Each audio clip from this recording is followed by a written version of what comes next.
Sa buhay na may asawa, guys, napakaswerte nating mga babae kung tutulungan tayo sa ating mga partner. Although yung sa akin naman, tumutulong naman yan. Pero, syempre, ano siya, kailangan mo pang sabihan. Hindi talaga yung kusa, hindi siya ganun. Noon, yung may tindahan ako,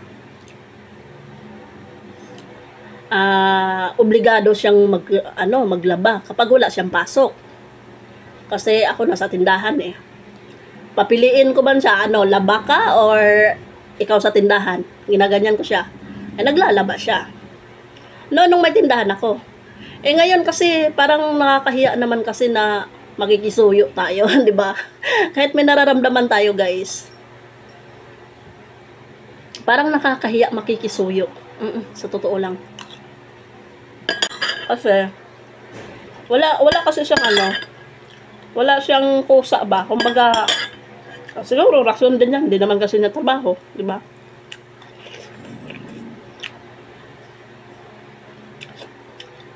Pero kung patulungin mo naman, tutulong. Si mister ko naman kasi mabait naman yan siya. Responsable.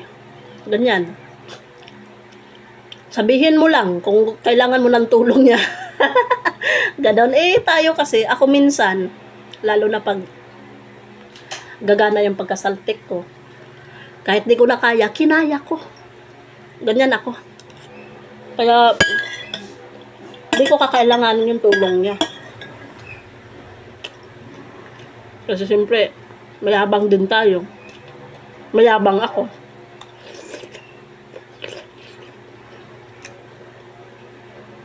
Sabi ko nga, hanggat kaya ko, ako lang. Kayanin ko.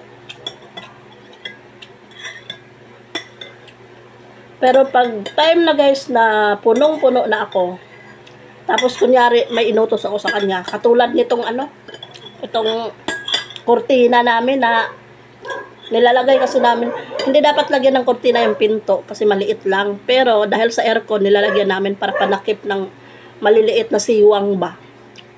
Kaya sayang din yung lamig lalabas. Ang tagal ko nang inutos sa kanya noon.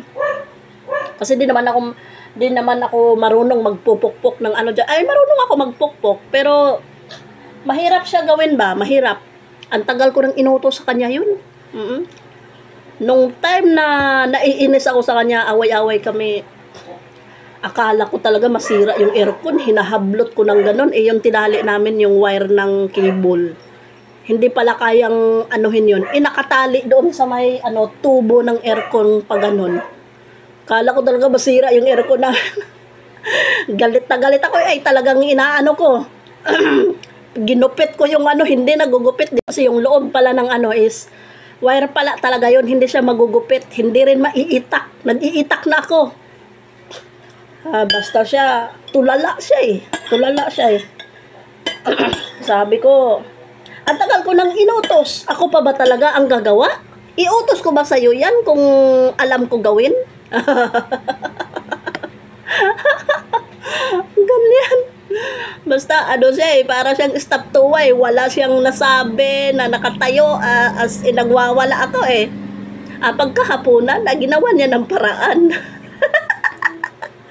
Ganon ang mga guys, mga lalaki. Kaya sa totoo lang, parang kung isipin hindi naman siguro lahat. Lugi kaya tayong mga babae. Kasi andun na tayo eh. Obligasyon, ginagampanan na natin.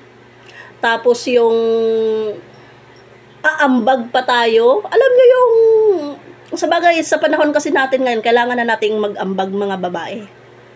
Kasi, kumbaga, hindi na kaya ng lalaki totally. Na talaga yan? Parang realidad na yan ngayon na kailangan na magtulungan ang babae at lalaki pagdating sa obligasyon. Ika nga, yung mga bayarin, mga ganyan ba? Financial. Ganun. Kasi noon, di ba, pag sinabing babae ka, bahay ka lang. Ikaw naman lalaki, siyang mag-uubiga sa mga dapat. Lalo na financial. Di ba? Ganun naman noon. Ngayon, hindi na. Naobliga din tayong mga babae.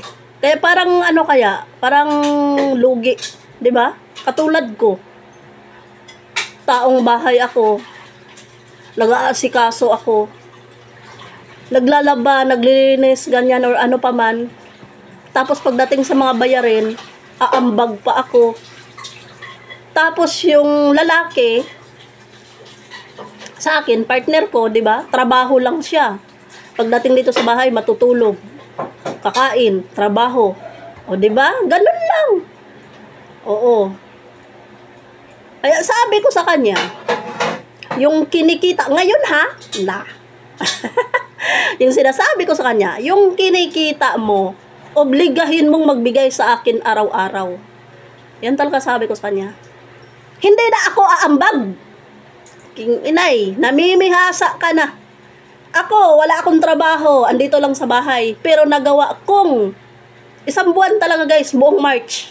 Ako nag-upa ng bahay, ako nagbayad ng kuryente tubig, ako ang nagbili ng bigas.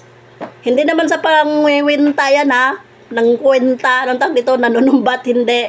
Ano lang, sinishare ko lang sa inyo. Imagine niyo yan, wala man akong trabaho. 'Di ba? Oh. Kaya unfair. Lugi tayo.